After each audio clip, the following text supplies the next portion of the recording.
Good afternoon. How about a round of applause for the NRA and all the staff people who've worked so hard to put this together?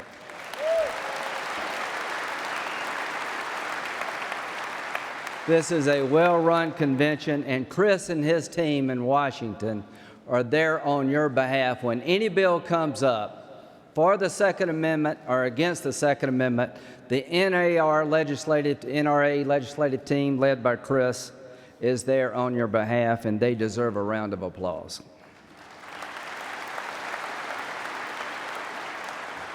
I'm going to do something nobody else is probably going to do.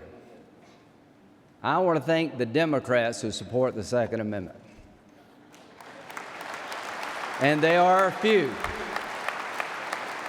And folks, to get to 60 votes sometimes in the Senate, you're going to need a Democrat or two. On behalf of the Republican Party, thank you for being the anchor tenet of the Second Amendment. To Mike Huckabee, if I ever come visit you and your family, I come in peace, don't shoot. That's one tough preacher, isn't it? We've had brain surgeons, we have preachers, and now you got a lawyer. I guess we're heading in the wrong direction. What's the difference between a lawyer and a catfish? One's a bottom-dwelling, scum-sucking creature, and the other's a fish. If you can't take a joke, don't be a lawyer or get in politics. They asked us not long ago, somebody in Washington, how many guns do you own? Any gun owners here? One guy thought this was a retail association. He came to the wrong place. The bottom line is, I said about a dozen. I got to go back and actually count, but that's about right. But it's not how many you own, it's what you believe about the Second Amendment and how you conduct yourself. I've got 4 guns that really mean a lot to me. Does anybody have a gun that means a lot to you? Every one of them? Well, I got a .410 single-barrel shotgun that my dad gave me when I was 10 years old to go squirrel hunting with. It's the very first gun I've ever had in my life, and that gun means the world to me. I lost my dad when I was 22 and my mom when I was 21. She bought my college ring. I'm the first in my family to ever go to college. That ring means a lot to me. When I was a teenager, I woke up one Christmas morning and I had a 16-gauge, Sweet 16 Browning Belgium-made automatic. Yeah, that's what I said, woo. That gun means a lot to me. I have a Fox double-barrel 16-gauge shotgun that my grandfather gave to my father, who gave it to me. That gun means a lot to me. I've got an AR-15.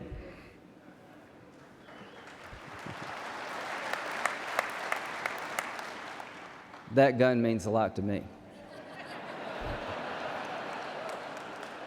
And apparently to some of you. This August, I'm going to retire from the Air Force if I don't get court-martialed after 33 years. I do my reserve duty when I can in Iraq and Afghanistan. I've been there more times than I can count. But the unit I served with was in charge of detention operations for the prisoners we captured on the battlefield. A bunch of them in the unit decided to buy AR-15s at a discount, and we put the seal of the unit, Task Force 435, on that AR-15. That gun means a lot to me. You may not like the fact that I have these guns. You may disagree with the fact that I have these guns, but all I can say to you is I have a right to own these guns.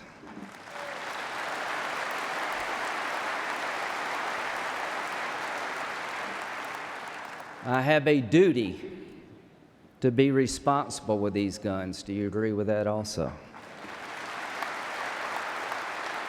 With every right comes a responsibility. The next President of the United States you will elect soon. The next time you vote for president, make sure they've at least run a lemonade stand.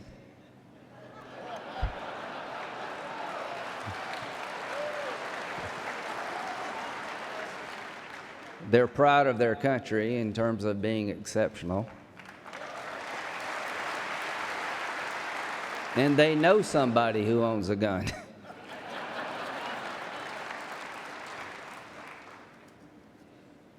No matter who you pick on the Republican side, I think just almost without exception, your Second Amendment rights will be well protected. You can sleep good at night knowing the White House will be in the hands of somebody who gets where you're coming from, which would be a blessing. Many of you have probably lost sleep over the last 6 years. But thanks to the NRA, Republicans and Democrats, we beat back, I think, the most aggressive gun control agenda in the history of the country. And I'm proud to say that without the NRA, we would not be able to do it. You really do matter, folks.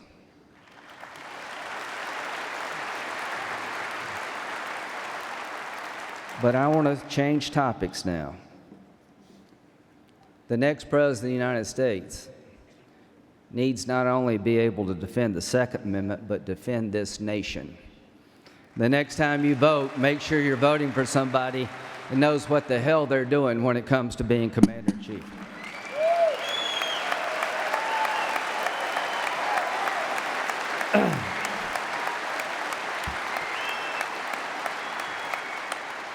If you would, if you have served in the military, active, retired, Guard, or reserve, would you please stand up?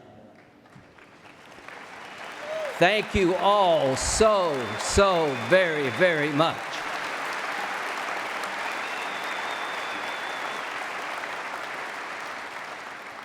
I have never been more worried than I am today about an attack on our homeland. President Obama's foreign policy is falling apart before our eyes. He is weak, indecisive, he is incompetent, our friends are afraid and our enemies are emboldened, and if this doesn't change soon, we're all going to regret it. Ladies and gentlemen, we're in a war. This is not a time of peace. The officer who spoke before me killed a homegrown terrorist. There are more terrorist organizations with more capability, with more weapons, with more desire, and more safe havens to attack this country than any time before 9/11, and as a result of leading from behind. When America leads from behind, the world falls apart, and we need to stop this and stop it now. To our friends in Israel, you are not the problem. I proudly stand with the state of Israel.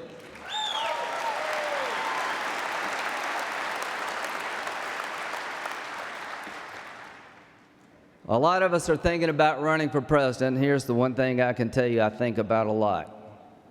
Taking care of the 1% who've been doing the fighting for the last 14 years. The veteran. Missing a lot of holidays, a lot of birthdays. Some have come back in boxes, some have come back broken. All have come back affected by this long, hard war.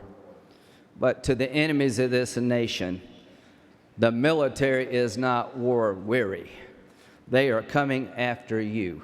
Ladies and gentlemen, my goal is to keep the war over there so it never comes back here again.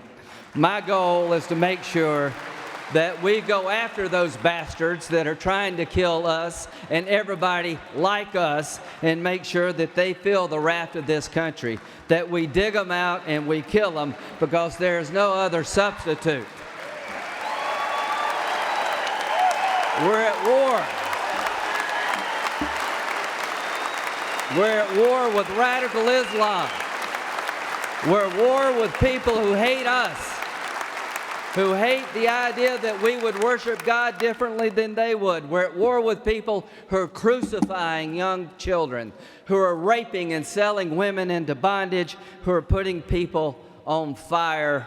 We're at war with some of the most hateful, despicable people, and we will win and they will lose.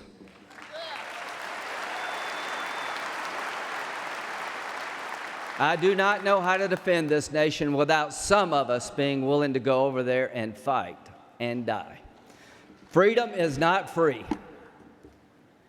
This country has been free for a couple of hundred years because some of us have been willing to fight and die for that freedom. There is no other substitute. Radical Islam is something that can't be appeased. You could close Gitmo and give the Palestinians everything they want, and they still would be coming after you. You know why they come after you? Because you won't bend to their will. They're trying to purify their religion. They're trying to destroy Christianity right in front of us. This is 2015, and we're about to reduce military spending to all-time lows. We're on track to have the smallest army since 1940, the smallest Navy since 1915, the smallest Marine Corps in modern history, ground 30 fighter squadrons in the United States Air Force because Congress is too stupid to understand that the first thing you got to do is get national security right. So here's what I promise you. I'm not only going to defend the Second Amendment, I'm going to go back and rebuild the Department of Defense to keep those people who want to kill us over there so they can't come here. Ladies and gentlemen, let's rededicate ourselves as Americans to standing up for our freedoms here at home, making sure that people overseas who would live in peace with us can enjoy those freedoms. Let's be willing to fight for America because she's worth fighting for. Ladies and gentlemen, let's make sure that America is still worth dying for. I believe it is worth fighting for. I believe it is worth dying for. And the only thing I know to tell you is that we live in difficult times, but we will get through these times. And the people in this audience are the ones who pay the taxes. You're God-fearing and you're hardworking. God bless you. And my goal is to make sure that your voice is heard from the now till the time that mine is silent. God bless you all. God bless America. God bless who serve this country. Thank you very much.